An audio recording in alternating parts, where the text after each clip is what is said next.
മഹാനായ സിദ്ദീഖ് തങ്ങളുടെ പ്രിയപ്പെട്ട മകളാണ് ആയിഷ ബീവി റളിയല്ലാഹു അൻഹാ. നമ്മൾക്കറിയാലോ ആയിഷ ബീവിയെ, അള്ളാഹുവിന്റെ ഹബീബിന്റെ പ്രിയപ്പെട്ട പത്നിയാണല്ലോ ആയിഷ. ആ ആയിഷ ബീവിക്കെതിരെ വ്യഭിചാര ആരോപണം ഉന്നയിച്ചു മുനാഫിക്കീങ്ങൾ. ആയിഷ ബീവിക്കെതിരെ വ്യഭിചാര ആരോപണം ഉന്നയിച്ചപ്പോ സിദ്ദീഖ് തങ്ങൾക്കത് സഹിക്കാൻ കഴിഞ്ഞില്ല, ആയിഷയ്ക്കത് സഹിക്കാൻ കഴിഞ്ഞില്ല, അള്ളാഹുവിന്റെ ഹബീബിനത് സഹിക്കാൻ കഴിഞ്ഞില്ല. എന്തിനേറെ അതിൽ ചില മുസ്ലിമീങ്ങളായ സ്വഹാബാക്കളും പെട്ടുപോയിട്ടുണ്ട്. മുനാഫിക്കീങ്ങളാണ് തുടക്കം കുറിച്ചതെങ്കിലും മുസ്ലിമീങ്ങളായ ചില ആളുകളും അറിയാത്തതിൽ പെട്ടുപോയിട്ടുണ്ട്. അതിൽപ്പെട്ട ഒരാളാണ് മിസ്തഹ് റളിയല്ലാഹു അൻഹു. മിസ്തഹ് റളിയല്ലാഹു അൻഹു ആയിഷ ബീവിക്കെതിരെ ആരോപണം ഉണ്ടാക്കി. അല്ലാഹു ആയിഷ ബീവി നിരപരാധിയാണെന്നുള്ള ആയത്തിറക്കിയപ്പോ മഹാനായ സിദ്ദീഖ് തങ്ങളുടെ ചെലവിലായിരുന്നു മിസ്തഹ് ജീവിച്ചിരുന്നത്. സിദ്ദീഖ് തങ്ങളുടെ ചെലവിലാണ് ഭക്ഷണം കഴിച്ചിരുന്നത്. സിദ്ദീഖ് തങ്ങൾ സത്യം ചെയ്തു, അല്ലാഹുവാണ് സത്യം, ഇനി മേലാൽ മിസ്തഹിന് ഞാനൊരു ധാന്യമണി പോലും നൽകൂല, ഇനി മേലാൽ മിസ്തഹിനൊരു ദീനാർ പോലും നൽകൂല. എന്റെ ചെലവിൽ കഴിഞ്ഞിട്ട് എന്റെ മകൾക്കെതിരെ വ്യഭിചാര ആരോപണം ഉന്നയിക്കുകയോ, വല്ലാഹി വല്ലാഹി അല്ലാഹുവാണ് സത്യം, ഇനി മേലാൽ ഞാൻ തിരിഞ്ഞു നോക്കൂല എന്ന് സത്യം ചെയ്തപ്പോ അല്ലാഹു ആയത്തിറക്കുകയാണ്, വേണ്ട സിദ്ദീഖേ വേണ്ട, വേണ്ട സിദ്ദീഖേ വേണ്ട. നിങ്ങളുടെ മകൾക്കെതിരെ ആരോപണം ഉന്നയിച്ച ആളാണെങ്കിലും ചെലവഴിക്കുന്ന വിഷയത്തിൽ നിങ്ങൾ ഒരിക്കലും സത്യം ചെയ്യല്ല, മാപ്പ് നൽകൂല എന്ന് പറയല്ല. മാപ്പ് നൽക്. കാരണം നിങ്ങൾക്ക് മാപ്പ് നൽകപ്പെടാൻ നിങ്ങൾ ആഗ്രഹിക്കുന്നില്ലേ? വൽയഅഫൂ വൽയസ്ഫഹൂ വൽയഅഫൂ വൽയസ്ഫഹൂ. സിദ്ദീഖേ മാപ്പ് നൽക്, വിട്ടുവീഴ്ച ചെയ്യ് സിദ്ദീഖേ. കാരണം അലാ തുഹിബ്ബൂന അൻ യഗ്ഫിറല്ലാഹു ലക്കും. അല്ലാഹു നിങ്ങൾക്ക് പുറത്തു തരണമെന്ന് നിങ്ങൾ ആഗ്രഹിക്കുന്നില്ലേ? അല്ലാഹു പുറത്തു തരണമെന്ന് നിങ്ങൾ ആഗ്രഹിക്കുന്നില്ലേ? അല്ലാഹു നിങ്ങൾക്ക് പുറത്തു തരണമെങ്കിൽ നിങ്ങളും അവർക്ക് മാപ്പ് നൽകാൻ തയ്യാറാവണം. ആലോചിച്ചു നോക്ക്. ഇവിടെ കൂടിയിരിക്കുന്ന സഹോദരിമാരോട്, ഇവിടെ കൂടിയിരിക്കുന്ന ചെറുപ്പക്കാരോട്, ഇവിടെ കൂടിയിരിക്കുന്ന വയസ്സന്മാരായ രക്ഷിതാക്കളോട് എനിക്ക് ചോദിക്കാനുള്ളത്, നമ്മൾ ഒരാൾക്ക് മാപ്പ് നൽകാതെ വാശി പിടിച്ച് നിൽക്കുകയാണെന്ന് സങ്കല്പിക്കുക. ഞങ്ങളോട് തെറ്റ് ചെയ്യുന്ന ആളുകൾ, നമ്മളോട് മോശമായി പെരുമാറുന്ന ആളുകൾ, നമ്മെ പരിഹസിച്ചവർ, കളിയാക്കിയവർ, ആരോപണം ഉന്നയിച്ച ആളുകൾ, അവർക്ക് മാപ്പ് നൽകാതെ വാശി പിടിച്ച് വൈരാഗ്യത്തോടെ ജീവിക്കുകയാണെങ്കിൽ ഞാൻ ചോദിക്കട്ടെ, നമ്മൾ ഒരുപാട് തെറ്റുകൾ ചെയ്യാറില്ലേ? അറിഞ്ഞും അറിയാതെയും തെറ്റുകൾ ചെയ്യാറില്ലേ? കണ്ണുകൾ കൊണ്ട് ചെയ്യാറില്ലേ? ചെവികൾ കൊണ്ട് ചെയ്യാറില്ലേ? മനസ്സുകൊണ്ട് ചിന്തിക്കാറില്ലേ? അല്ലാഹു പറഞ്ഞതെന്താ? വലാ തഖ്ഫു മാ ലൈസ ലക ബിഹി ഇൽമുൻ. അറിയാത്ത വിഷയങ്ങളിൽ നിങ്ങൾ ഇടപെടരുത്. ഇന്ന സമഅ നിങ്ങളുടെ കേൾവി ശക്തി, വൽ ബസറ നിങ്ങളുടെ കാഴ്ച ശക്തി, വൽ ഫുആദ് നിങ്ങളുടെ ഹൃദയങ്ങളിൽ ഉണ്ടാകുന്ന ചിന്ത വരെ, കുല്ലു ഉലൈക കാന അൻഹു മസ്ഊല. എല്ലാം അല്ലാഹു തആല നാളെ ചോദ്യം ചെയ്യുമെന്ന് പരിശുദ്ധ ഖുർആൻ പറയുമ്പോൾ എത്ര ഹറാമുകളാണ് കണ്ണിലൂടെ അറിയാതെ കണ്ടത്. കുടുംബത്തിൽ തന്നെ കാണാൻ പാടില്ലാത്തവർ എത്ര ലാഘവത്തോടെയാണ് നമ്മൾ കാണുന്നത്. അറിഞ്ഞുകൊണ്ടും അറിയാതെയും ഒരുപാട് ഹറാമുകൾ ചെയ്യുന്നു, ഒരുപാട് ഹറാമുകൾ കേൾക്കുകയും ചിന്തിക്കുകയും ചെയ്യുന്നു. ഈ ഹറാമുകൾക്കൊക്കെ അല്ലാഹു നാളെ മാപ്പ് നൽകാതെ, നമ്മൾ ചെയ്യുന്ന തെറ്റുകൾക്ക് അല്ലാഹു മാപ്പ് നൽകാതെ നാളെ കോടതിയിലേക്ക് പോകേണ്ടി വന്നാൽ എന്തായിരിക്കും നമ്മുടെ അവസ്ഥ? എന്തായിരിക്കും നമ്മുടെ അവസ്ഥ? ചിന്തിക്കാൻ വേണ്ടി ഞാൻ ചോദിക്കുകയാണ്. അതുകൊണ്ട് അല്ലാഹു നിങ്ങൾക്ക് മാപ്പ് നൽകാൻ ആഗ്രഹിക്കുന്നുണ്ടെങ്കിൽ പ്രായപൂർത്തി എത്തിയത് മുതൽ ഇന്നേ വരെയുള്ള നമ്മുടെ സകലമാന പാപങ്ങൾക്കും സകലമാന ദോഷങ്ങൾക്കും അല്ലാഹു മാപ്പ് നൽകണമെന്ന് നമ്മൾ ആഗ്രഹിക്കുന്നുണ്ടെങ്കിൽ അല്ലാഹുവിനെ ഓർത്ത് എല്ലാ ജനങ്ങൾക്കും മാപ്പ് നൽകാൻ നമ്മൾ തയ്യാറാവ്. കല്യാണം വിളിക്കാത്ത വീട്ടുകാരുണ്ടാവാ, കല്യാണം വിളിക്കാത്ത അയൽവാസികൾ ഉണ്ടാവാ, റോഡ് തരാത്ത അയൽവാസികൾ ഉണ്ടാവാ, കേസ് കൊടുത്ത അയൽവാസികൾ ഉണ്ടാവാ, കല്യാണത്തിന് വരാത്തവരുണ്ടാവാ, പരസ്പരം പോരടിച്ച് അടിച്ചും ഇടിച്ചും തെറ്റിപ്പിരിഞ്ഞ ആളുകൾ ഉണ്ടാവാ. അള്ളാഹുവിനെ ഓർത്തുകൊണ്ട് ഞാൻ മാപ്പ് നൽകുകയാണ്. കാരണം അള്ളാഹു ഞാൻ ചെയ്ത തെറ്റുകൾക്ക് മാപ്പ് നൽകണമല്ലോ. അള്ളാഹു ചോദിക്കുന്നതാണ്, അലാ ഫഅഫു വസ്ഫഹു, നിങ്ങൾ മാപ്പ് നൽകണം, വിട്ടുവീഴ്ച ചെയ്യണം. എന്തിന്? അലാ തുഹിബ്ബൂന അയ്യഗ്ഫിറല്ലാഹു ലക്കും, അല്ലാഹു നിങ്ങൾക്ക് പുറത്തു തരാൻ നിങ്ങൾ ആഗ്രഹിക്കുന്നില്ലേ? അള്ളാഹു പുറത്തു തരാൻ നിങ്ങൾ ആഗ്രഹിക്കുന്നില്ലേ? അള്ളാഹു പുറത്തു തരാൻ നിങ്ങൾ ആഗ്രഹിക്കുന്നുണ്ടെങ്കിൽ നിങ്ങളും അതുപോലെ മാപ്പ് നൽകാൻ തയ്യാറാവണമെന്ന് മുഹമ്മദുർ റസൂലുള്ളാഹി സ്വല്ലല്ലാഹു അലൈഹി വസല്ലം. ഉദാത്തമായ സ്വഭാവത്തിന്റെ ഉടമയാണത്. മഹാനായ അനസ് തങ്ങൾ പറയുന്നുണ്ട്, മഹാന്മാരായ സ്വഹാബാക്കൾ രേഖപ്പെടുത്തുന്ന ഹദീസാണ്. അള്ളാഹുവിന്റെ ഹബീബിനോട് ചോദിച്ചു, യാ റസൂലല്ലാഹ്, അള്ളാഹുവിന്റെ ഹബീബേ, എന്താണ് സ്വൽസ്വഭാവം എന്ന് പറഞ്ഞാൽ? എന്താണ് നബിയെ സ്വൽസ്വഭാവം എന്ന് പറഞ്ഞാൽ? അപ്പോഴാണ് റസൂലുള്ളാഹി സ്വല്ലല്ലാഹു അലൈഹി വസല്ലമ തങ്ങൾ മറുപടി നൽകിയത്, സ്വൽസ്വഭാവം എന്ന് പറഞ്ഞാൽ നിന്നോട് മോശമായി പെരുമാറുന്ന കുടുംബങ്ങളോട് നീ നല്ല രീതിയിൽ പെരുമാറലാണ് സ്വൽസ്വഭാവം എന്ന് പറഞ്ഞാൽ. ഇങ്ങോട്ട് മോശമായി പെരുമാറുന്ന ആളുകൾ, ഇങ്ങോട്ട് കല്യാണത്തിന് വരാത്ത ആളുകളുടെ വീട്ടിലേക്കാണ് ആദ്യം നമ്മൾ കല്യാണത്തിന് പോവേണ്ടത്. നമ്മെ ക്ഷണിക്കാത്ത ആളുകളെ ആദ്യം ക്ഷണിക്കാൻ നമ്മൾ തയ്യാറാവണം. ഇങ്ങോട്ട് വരുന്നവന്റെ വീട്ടിലേക്ക് മാത്രം അങ്ങോട്ട് പോകുന്നതിന് പകരം നമ്മോട് അടുപ്പമില്ലാതെ, നമ്മോട് യാതൊരു ബന്ധമില്ലാത്ത ആളുകളെ തെരഞ്ഞു പിടിച്ച് അവരുടെ വീട്ടിലേക്കാണ് നമ്മൾ പോവേണ്ടത്. ഇതാണ് സ്വൽസ്വഭാവം എന്ന് പറയുന്നത്, ഇതാണ് കുടുംബ ബന്ധം എന്ന് പറയുന്നത്. അള്ളാഹുവിന്റെ ഹബീബായ മുത്തു റസൂലുള്ളാഹി സ്വല്ലല്ലാഹു അലൈഹി വസല്ലമ തങ്ങളോട് മഹാനായ അബൂ ഹുറൈറ റളിയല്ലാഹു അൻഹു ആണ് ചോദിച്ചത്, വമാ ഹുസ്നുൽ ഖുൽഖി യാ റസൂലല്ലാഹ്, അല്ലാഹുവിന്റെ ഹബീബേ, എന്താണ് സ്വൽസ്വഭാവം എന്ന് പറഞ്ഞാൽ? നബി തങ്ങൾ പറഞ്ഞ മറുപടി, തസ്ല മൻ ഖതഅക, നിന്നോട് മോശമായി പെരുമാറുന്നവനോട് മാന്യമായി പെരുമാറാനാണ് സ്വൽസ്വഭാവം എന്ന് പറയുന്നത്. ഇത് നമ്മൾക്കുണ്ടോ? ഉണ്ടോ? സൗണ്ട് കുറച്ച് കൂട്ടി തരുമോ മോണിറ്റർ? ഇത് നമ്മൾക്കുണ്ടോ? അൻ തസ്ല മൻ ഖതഅക, ഈ ഒരു സ്വഭാവം നമ്മൾക്കുണ്ടോ? ഉണ്ടോ? ഇങ്ങോട്ട് ബന്ധം വെക്കുന്നവർക്ക് തിരിച്ചും ബന്ധം വെക്കുന്നുണ്ട്, ശരിയാണ്. നമ്മുടെ വീട്ടിലേക്ക് വരുന്നവരുടെ വീട്ടിലേക്ക് നമ്മൾ പോവാറുണ്ട്. നമ്മുടെ വീട്ടിലേക്ക് ഒരു ഗിഫ്റ്റുമായി വന്നാൽ അതേ വിലയുള്ള ഗിഫ്റ്റുമായി അവരുടെ വീട്ടിലേക്കും നമ്മൾ പോവാറില്ലേ? ഒരു രൂപ കൂടൂല, കുറയൂല, കുറഞ്ഞേക്കെ പക്ഷെ കൂടൂല. ഇങ്ങോട്ട് എന്താ കൊണ്ടുവന്നതാ? 1 കിലോ ആപ്പിൾ, 2 കിലോ ഓറഞ്ച്, എന്നാൽ അതേപോലെ പോകുമ്പോൾ കൊണ്ടുപോകും. എന്തിനിത്? പകരത്തിന് പകരം. ഇതിന് ബിസിനസ് എന്നാ പറയാ, ഇതിന് ബന്ധമെന്നല്ല പറയാ. പകരത്തിന് പകരം നൽകുന്നത് കച്ചവടമാണിത്, കച്ചവടമല്ല. നിന്നോട് മോശമായി പെരുമാറുന്നവനോട് നീ വളരെ മാന്യമായി പെരുമാറണം. നിന്നെ തോൽപ്പിക്കാനും നിന്നെ പരാജയപ്പെടുത്താനും വേണ്ടി ഒരുപാട് കുൽസിത ശ്രമം നടത്തുന്ന ആളുകൾ നാട്ടിലുണ്ടാവാം, ചങ്ങാതിമാരിലുണ്ടാവാം, കുടുംബങ്ങളിലുണ്ടാവാം, നിന്റെ കൂടെയുള്ള പ്രവർത്തകരിലുണ്ടാവാം. അവരോട് വളരെ മാന്യമായി പെരുമാറാനാണ് നീ തയ്യാറാവേണ്ടത്. അള്ളാഹുവിന്റെ ഹബീബിന്റെ സമീപത്തേക്ക് ഒരു ചെറുപ്പക്കാരനെ, ഒരു രാജാവിനെ കൈയും കാലും ബന്ധിയാക്കി കൊണ്ടുവരികയാണ് മദീന പള്ളിയിലേക്ക്. മദീനയിലേക്ക് ഒരു രാജാവിനെ കൊണ്ടുവരാൻ. എവിടുത്തെ രാജാവാണത്? യമാമയിലെ രാജാവാണ്. യമാമയിലെ സുമാമ എന്ന രാജാവാണത്. റസൂലുള്ളാഹി സ്വല്ലല്ലാഹു അലൈഹി വസല്ലമ തങ്ങൾ ഒരു പട്ടാളത്തെ പറഞ്ഞയച്ചിരുന്നു. ആ പട്ടാളമാണ് ഇദ്ദേഹത്തെ ബന്ദിയാക്കി മദീനയിലേക്ക് കൊണ്ടുവന്ന് അള്ളാഹുവിന്റെ ഹബീബിന്റെ പള്ളിയിൽ ഒരു തൂണിൽ കെട്ടിവെക്കുന്നത്. റസൂലുള്ളാഹി സ്വല്ലല്ലാഹു അലൈഹി വസല്ലം ആ വഴിയിലൂടെ നടന്നു പോകുമ്പോൾ സുമാമ എന്ന് പറയുന്ന രാജാവിനെ കാണാനിടയായി. നബി തങ്ങൾ ചോദിച്ചു, കൈഫ ബിക യാ സുമാമ, ആരാണ് സുമാമ എന്ന് ആദ്യം പഠിക്കണം. അള്ളാഹുവിന്റെ ഹബീബിനെ വധിക്കാൻ തക്കം പാർത്തു നിന്ന ആളാണ് സുമാമ. ഒരുപാട് സ്വഹാബാക്കളെ വധിച്ച ആളാണ്. ഇസ്ലാമിനോട് ശത്രുത വെച്ച് പുലർത്തിയ ആളാണ്. ഇസ്ലാമിനെ തകർക്കാൻ വേണ്ടി ഒരുപാട് പരിശ്രമങ്ങൾ നടത്തിയ ആളാണ് സുമാമ എന്ന് പറയുന്നത്. ആ സുമാമയോട് അള്ളാഹുവിന്റെ ഹബീബ് ചോദിക്കുകയാണ്, മദീന പള്ളിയുടെ തൂണിൽ, മദീന പള്ളിയുടെ പില്ലറിൽ കെട്ടിവെച്ചിരിക്കുകയാണ്. കൈഫ ബിക യാ സുമാമ, സുമാമ എന്തുണ്ട് അഭിപ്രായം, സുഖമാണോ? സുമാമ പറഞ്ഞു, നബിയെ, നിങ്ങൾ എന്നെ വധിക്കുകയാണെങ്കിൽ നിങ്ങൾ ചെയ്യുന്നത് ന്യായമാണ്, നിങ്ങൾ ചെയ്യുന്നത് നീതിയാണ്. കാരണം ഒരുപാട് ആളുകളെ ഞാൻ വധിച്ചിട്ടുണ്ട് നബിയെ, മുസ്ലിമീങ്ങളായ ഒരുപാട് ആളുകളെ ഞാൻ വധിച്ചിട്ടുണ്ട്. നിങ്ങൾ എന്നെ വധിക്കുകയാണെങ്കിൽ അത് നീതിയാണ്, അത് തെറ്റല്ല. ഇനി നിങ്ങൾ എനിക്ക് മാപ്പ് നൽകിയാൽ അൻത അഖുൻ കരീം, നിങ്ങൾ വലിയൊരു മാന്യതയുടെ ഉടമയാണ് നബിയെ.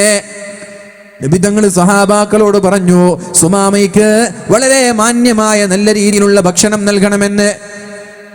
മാന്യമായ പാലും വെള്ളവും നൽകണമെന്ന്, എല്ലാ രീതിയിലും സുമാമയോട് മാന്യമായി പെരുമാറണമെന്ന് അള്ളാഹുവിന്റെ ഹബീബ് പറഞ്ഞു. രണ്ടാമത്തെ ദിവസവും മൂന്നാമത്തെ ദിവസവും അള്ളാഹുവിന്റെ ഹബീബ് ആ വഴിയിലൂടെ നടന്നു പോയപ്പോ റസൂലുള്ളാഹി തങ്ങൾ ചോദിക്കുകയുണ്ടായി, മാ ഫഅലുക യാ സുമാമ, കൈഫ ബിക യാ സുമാമ, സുമാമ എങ്ങനെയുണ്ട് എന്ന്, സുഖമാണോ എന്ന്. അപ്പോഴെല്ലാം സുമാമ പറഞ്ഞത്, യാ റസൂലല്ലാഹ്, അല്ലാഹുവിന്റെ ഹബീബേ, നിങ്ങൾ എന്നെ വധിക്കുകയാണെങ്കിൽ അത് നീതിയാണ്. കാരണം ഒരുപാട് ആളുകളെ വധിച്ച ആളാണ് ഞാൻ. നിങ്ങൾ എനിക്ക് മാപ്പ് നൽകിയാൽ നിങ്ങൾ വലിയൊരു സ്വഭാവത്തിന്റെ ഉടമയാണ് എന്ന് പറഞ്ഞപ്പോൾ മൂന്നാമത്തെ ദിവസമാണ് അള്ളാഹുവിന്റെ ഹബീബിനെ വധിക്കാൻ തയ്യാറായ, ഹബീബിനെ വധിക്കാൻ അവസരങ്ങൾ കാത്തുനിന്ന ഒരു രാജാവിനെ റസൂലുള്ളാഹി സ്വല്ലല്ലാഹു അലൈഹി വസല്ലമ തങ്ങൾ സ്വഹാബാക്കളോട് പറയാണ് സുമാമാക്ക് മാപ്പ് നൽകാൻ, സുമാമയെ വിട്ടയക്കാൻ. സുമാമയെ നിങ്ങൾ ആരും ഒന്നും ചെയ്യരുത്, സുമാമ പോയിക്കോട്ടെ. അതുലിഖൂ സുമാമ, അതുലിഖൂ സുമാമ, സുമാമയെ വെറുതെ വിടണമെന്ന് അള്ളാഹുവിന്റെ ഹബീബ് പറഞ്ഞപ്പോ സുമാമ നേരെ മസ്ജിദിൽ നിന്ന് ഓടുകയാണ്. തൊട്ടപ്പുറത്തുള്ള ഈന്തപ്പന തോട്ടത്തിലേക്കാണ് ഓടിയത്. തൊട്ടപ്പുറത്തുള്ള ഈന്തപ്പന തോട്ടത്തിലേക്കാണ് ഓടിയത്. അവിടെ ചെന്ന് സുമാമ കുളിക്കുകയുണ്ടായി, ശുദ്ധി വരുത്തുകയുണ്ടായി. തിരിച്ചു നേരെ ഹബീബിന്റെ സന്നിധിയിലേക്ക് കടന്നു വന്നിട്ട് അള്ളാഹുവിന്റെ ഹബീബിനോട് പറയാണ്, അശ്ഹദു അല്ലാ ഇലാഹ ഇല്ലല്ലാഹ് വ അശ്ഹദു അന്ന മുഹമ്മദർ റസൂലുള്ളാഹ്. നബിയേ, അള്ളാഹുവിനെ കൊണ്ട് ഞാൻ വിശ്വസിക്കുകയാണ്, അള്ളാഹുവിന്റെ ഹബീബായ നിങ്ങളൊരു പ്രവാചകനാണെന്ന് ഞാൻ വിശ്വസിക്കുകയാണെന്ന് പറഞ്ഞ് മുസ്ലിം ആവുകയാണ്. എന്നിട്ട് നബി തങ്ങളോടൊരു വാക്ക് പറയുകയുണ്ടായി, യാ മുഹമ്മദു, മുഹമ്മദ് നബിയേ, വല്ലാഹി മാ കാന അലൽ അർളി വജ്ഹുൻ അബ്ഗള ഇലയ്യ മിൻ വജ്ഹിക. എനിക്ക് ഈ ഭൂമിയിൽ നിങ്ങളെക്കാൾ ദേഷ്യമുള്ള മറ്റൊരു മുഖം ഈ ഭൂമിയിൽ ഉണ്ടായിരുന്നില്ല. ഇന്ന് സുബഹി വരെ ഒരു 3 സ്റ്റെപ്പ് ഡിലേ കൊടുക്ക്, ഡിലേ ഒഴിവാക്കല്ല. റസൂലുള്ളാഹി സ്വല്ലല്ലാഹു അലൈഹി വസല്ലമ തങ്ങൾ പറയാണ്, റസൂലുള്ളാഹി തങ്ങളോട് പറയാണ്, അല്ലാഹുവിന്റെ ഹബീബേ, വല്ലാഹി അല്ലാഹുവാണ് സത്യം, മാ കാന അലൽ അർളി വജ്ഹുൻ അബ്ഗള ഇലയ്യ മിൻ വജ്ഹിക. നിങ്ങളുടെ മുഖത്തെക്കാൾ മോശമായ ദേഷ്യമുള്ള മറ്റൊരു മുഖം എനിക്ക് ഇന്നേ വരെ ഭൂമിയിൽ വേറെ ഉണ്ടായിട്ടില്ല. പക്ഷേ ഇന്ന് രാവിലത്തോടുകൂടെ ഫഖദ് അസ്ബഹ വജ്ഹുക അഹബ്ബൽ വജൂഹി ഇലയ്യ, ഇന്ന് രാവിലത്തോടുകൂടി, ഇന്നത്തെ പ്രഭാതത്തോടുകൂടി ഞാൻ ഏറ്റവും സ്നേഹിക്കുന്ന മുഖം അങ്ങയുടേതാണ്. എൻ്റെ ഭാര്യയുടേതല്ല, എൻ്റെ മക്കളുടേതല്ല, എന്റെ കുടുംബങ്ങളുടേതല്ല. ഇന്ന് രാവിലെ വരെ ഞാൻ ദേശത്തോടെ കണ്ടിരുന്ന മുഖം ഈ പ്രഭാതത്തോടു കൂടി എന്റെ ഇഷ്ടപ്പെട്ട മുഖമായി മാറി. എങ്ങനെയാണ് ഈ സ്നേഹം സമ്പാദിക്കാൻ സാധിച്ചത്? ഇവിടെയാണ് സ്നേഹത്തിന്റെ രസതന്ത്രം നമ്മൾ ചർച്ച ചെയ്യുന്നത്. എങ്ങനെയാണ് അള്ളാഹുവിന്റെ ഹബീബിനെ, ഇത്രയും വലിയ ശത്രുവിനെ ഏറ്റവും അടുത്ത മിത്രമാക്കാൻ, ഏറ്റവും അടുത്ത മിത്രമാക്കി മാറ്റാൻ ഹബീബിന് സാധിച്ചത്? എന്തുകൊണ്ട് ഹബീബിനെ വധിക്കാൻ കഴിയാഞ്ഞിട്ടാണോ? ഒരു വാക്ക് ചൊല്ലിയാൽ, ഒരു വാക്ക് പറഞ്ഞാൽ അള്ളാഹുവിന്റെ ഹബീബിന്റെ കൈകളിൽ നിന്ന് ഒരു ആംഗ്യം വന്നാൽ മതി സുമാമയുടെ തലയെടുക്കാൻ കെൽപ്പുള്ള നിപുണരായ സ്വഹാബാക്കൾ ഇവിടെയുണ്ട്. പക്ഷേ ഹബീബ് മാപ്പ് നൽകാൻ തയ്യാറായപ്പോ ഏറ്റവും വലിയ ശത്രുവാണ് ഹബീബിന്റെ ഏറ്റവും ഇഷ്ടക്കാരനായി മാറിയത്. ഇവിടെയാണ് സ്നേഹത്തിന്റെ രസതന്ത്രം ചർച്ച ചെയ്യുന്ന നമ്മൾക്ക് പഠിക്കാനുള്ളത്. ഇവിടെയാണ് എന്താണ് സ്നേഹത്തിന്റെ രസതന്ത്രം? മാപ്പ് നൽകലാണ്, ആളുകൾക്ക് വിട്ടുവീഴ്ച ചെയ്യലാണ്, ആളുകളോട് നല്ല രീതിയിൽ പെരുമാറലാണ്, ആളുകളോട് സ്വൽസ്വഭാവത്തോടെ പെരുമാറലാണ്. പിന്നെ നബി തങ്ങളോട് പറഞ്ഞത് അല്ലാഹുവാണ് സത്യം, മാ കാന മിൻ ദീനിൻ അബ്ഗള ഇലയ്യ മിൻ ദീനിക. നിങ്ങളുടെ മതമായ ഇസ്ലാമിനോട് എനിക്കുണ്ടായിരുന്ന വെറുപ്പ് അത് പറയാൻ പറ്റൂല നബിയെ. ഏറ്റവും ഞാൻ വെറുത്തിരുന്ന മതം ഇസ്ലാമാണ്. ഇസ്ലാമിനെ ഇന്നും വെറുക്കുന്ന ആളുകളുണ്ട്, മുസ്ലിമീങ്ങളെ വെറുക്കുന്ന ആളുകളുണ്ട്. അവർക്ക് ഇസ്ലാം എന്തെന്ന് അറിയാത്തത് കൊണ്ടാണ്, മുസ്ലിമീങ്ങൾ ആരാണ് എന്നറിയാത്തത് കൊണ്ടാണ്. അവർ ഇസ്ലാമിനെ കുറിച്ച് പഠിച്ചത് നമ്മളിൽ നിന്നാണ്. നമ്മുടെ സ്വഭാവം മോശമായി, നമ്മളാണ് ഉത്തരവാദികൾ. ആളുകൾ ഇസ്ലാമിനെ കുറിച്ച് കരിവാരി തേക്കുന്ന രീതിയിൽ മോശമായി ഇസ്ലാമിനെ വെറുക്കാനും ഇസ്ലാമിനെതിരെ ശബ്ദിക്കാനും തുടങ്ങിയത് നമ്മുടെ സ്വഭാവം മോശമായതുകൊണ്ടാണ്. നമ്മുടെ സ്വഭാവം നന്നായാൽ അവർക്ക് ഇസ്ലാമിനെ കുറിച്ച് മാറി ചിന്തിക്കാൻ കഴിയുമെന്ന് മാത്രമല്ല, ഇസ്ലാമിനെ കുറിച്ച് നല്ലത് പറയാൻ അവർ തയ്യാറാവും. ഈ മനുഷ്യൻ പറഞ്ഞതുപോലെ, സുമാമ പറഞ്ഞതുപോലെ, യാ റസൂലല്ലാഹ്, ഇസ്ലാമിനേക്കാൾ ദേഷ്യമുള്ള മതം എനിക്ക് വേറെ ഉണ്ടായിട്ടില്ല. പക്ഷേ ഇന്ന് പ്രഭാതത്തോടുകൂടി, ഇന്ന് രാവിലെ ആയതോടുകൂടി ഞാൻ ഏറ്റവും ഇഷ്ടപ്പെടുന്ന മതം എന്റേത് ഇസ്ലാമാണ്. എങ്ങനെ സാധിച്ചു? ഈ ഒരു മനംമാറ്റം എങ്ങനെയാണ് ഉണ്ടായത്? ഈ ഒരു പരിവർത്തനം എങ്ങനെയാണ് ഉണ്ടായത്? വല്ലാഹി മാ കാന മിൻ ബലദിൻ അബ്ഗളു ഇലയ്യ മിൻ ബലദിക, മദീനയാണ് ഞാൻ ഏറ്റവും ദേഷ്യപ്പെട്ടിരുന്ന നാട്. കേൾക്കാൻ ആഗ്രഹിക്കാത്ത നാട്, കടന്നു ചെല്ലാൻ ആഗ്രഹിക്കാത്ത നാട് മദീനയാണ്. പക്ഷെ ഇന്നത്തെ രാവിലത്തോടുകൂടി എൻ്റെ ഏറ്റവും ഇഷ്ടമുള്ള നാട് മദീനയായി മാറി. എന്തുകൊണ്ടാണ് ഇത് സാധിച്ചത് എന്നാണ് ആലോചിക്കേണ്ടത്. ആ ഒരു ചർച്ചയിലൂടെയല്ലേ നമ്മൾ മുന്നോട്ട് പോകുന്നത്, അല്ലേ? ആ ഒരു ചർച്ചയിലൂടെയാണ് നമ്മൾ മുന്നോട്ട് പോകുന്നത്. എന്നിട്ട് അള്ളാഹുവിന്റെ ഹബീബിന്റെ സമ്മതത്തോടുകൂടെ മഹാനായ സുമാമ എന്ന് പറയുന്ന പുതുമുസ്ലിം നേരെ മക്കയിലേക്ക് ചെല്ലുകയാണ്. മക്കയിലെത്തിയപ്പോൾ ആളുകൾ ചോദിച്ചു, നീ മതം മാറിയോ സുമാമ? ഞാൻ മതം മാറിയതല്ല, ഞാൻ മുസ്ലിം ആയിരിക്കുകയാണ്. അല്ലാഹുവാണ് സത്യം, ഞാൻ യമാമയിലെത്തിയാൽ വലാ യഅതീകും മിനൽ യമാമ ഹബ്ബതു ഹിൻസത്തിൻ, ഒരു ഗോതമ്പ് മണി പോലും ഞാൻ എൻ്റെ രാജധാനിയിൽ നിന്ന് മക്കയിലേക്ക് പറഞ്ഞേക്കൂല എന്ന് പറഞ്ഞ് മക്കക്കാരെ ഉപരോധിക്കുകയാണ് ചെയ്തത്. മഹാനായ സുമാമ എന്ന് പറയുന്ന അള്ളാഹുവിന്റെ ഹബീബിന്റെ കൊടിയ ശത്രുവായിരുന്ന രാജാവ് സെക്കൻഡുകൾ കൊണ്ടാണ് ഹബീബിന്റെ ഉറ്റമിത്രമായി മാറുന്നത്.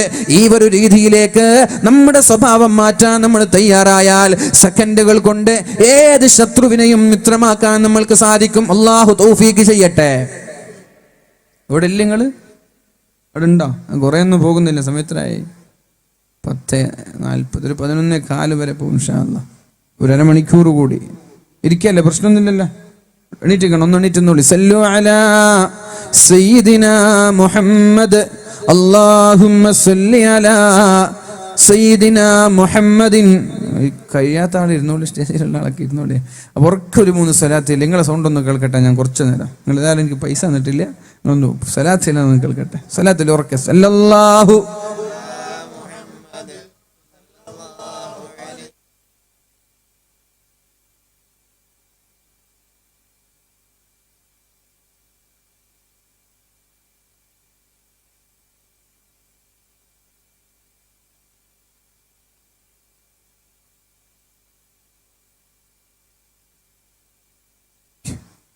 എന്തോ ഒരു അച്ചടക്കമുള്ള സദസ്. 3 സ്വലാത്ത് എന്ന് പറഞ്ഞ് കൃത്യം 3, ഒന്ന് കൂടുതൽ ചെല്ലില്ല.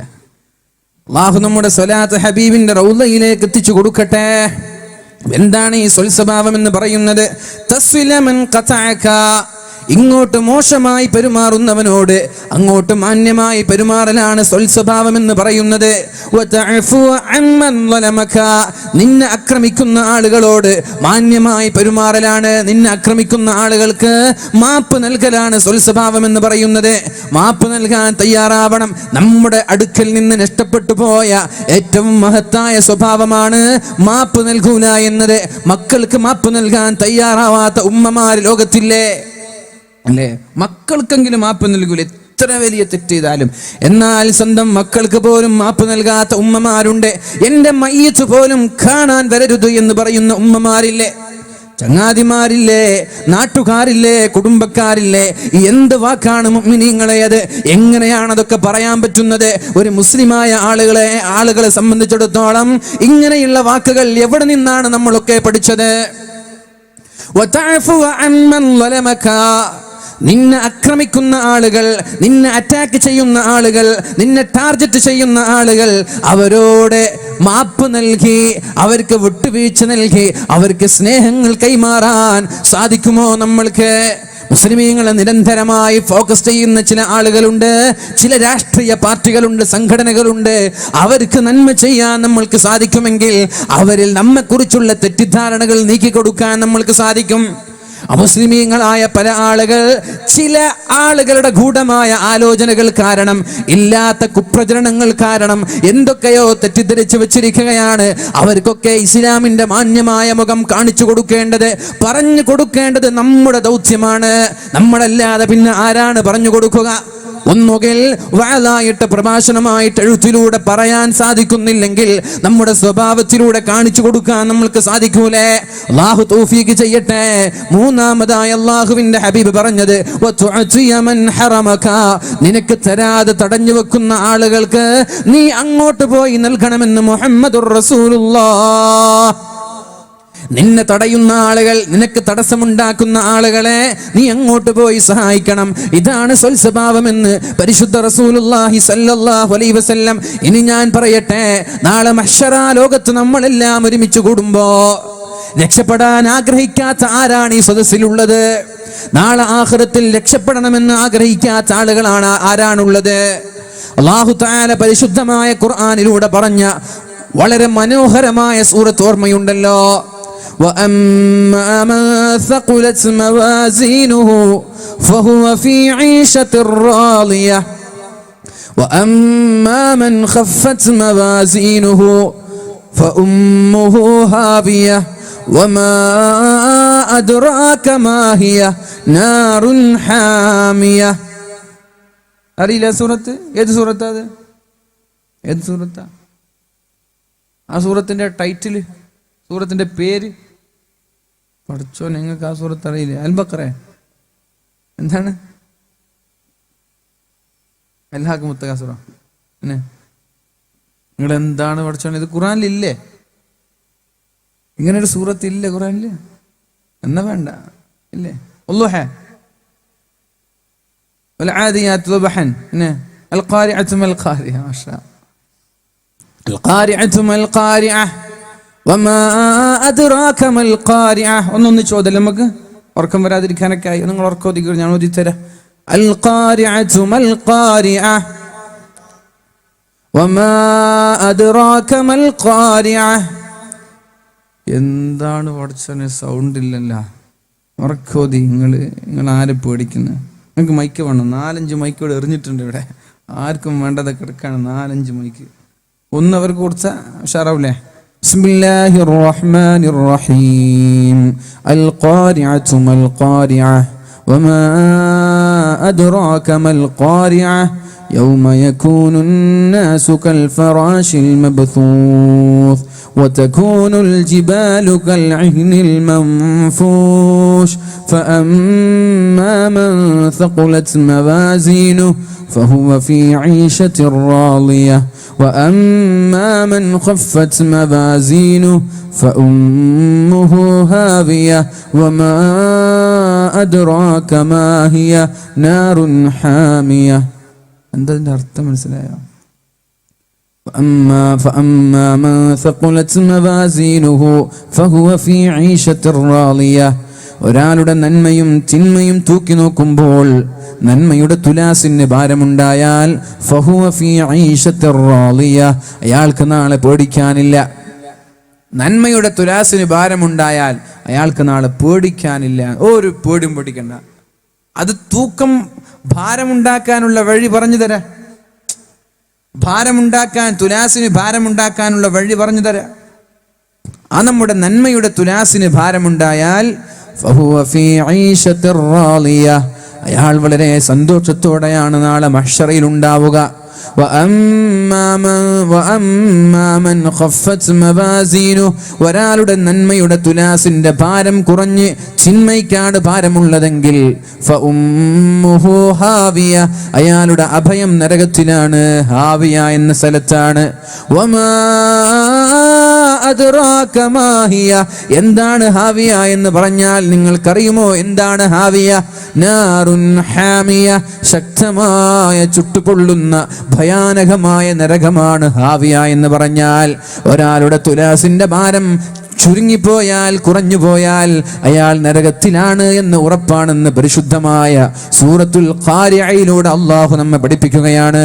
ഇനി കേൾക്ക്, മഹാനായ അബൂ ദർദാ റളിയല്ലാഹു അൻഹു റിപ്പോർട്ട് ചെയ്യുന്ന ഒരു ഹദീസ് കാണാം. അബൂ ദർദാ റളിയല്ലാഹു അൻഹു പറയാണ്, മാ മിൻ ഷൈഇൻ അസ്ഖലു ഫീ മീസാനിൽ അബ്ദിൽ മുഅ്മിനി യൗമൽ ഖിയാമ മിൻ ഹുസ്നിൽ ഖുൽഖി. നാളെ ഖിയാമത്ത് നാളിൽ ഒരാളുടെ നന്മയും തിന്മയും തൂക്കി നോക്കുമ്പോൾ നന്മയുടെ തുലാസിന് ഭാരം നൽകുന്ന അമലുകളിൽ ഹുസ്നുൽ ഖുൽഖിനെ, സ്വൽസ്വഭാവത്തെ മറികടക്കുന്ന മറ്റൊരു അമലില്ല എന്ന് മഹാനായ അബൂ ദർദാ റളിയല്ലാഹു അൻഹു.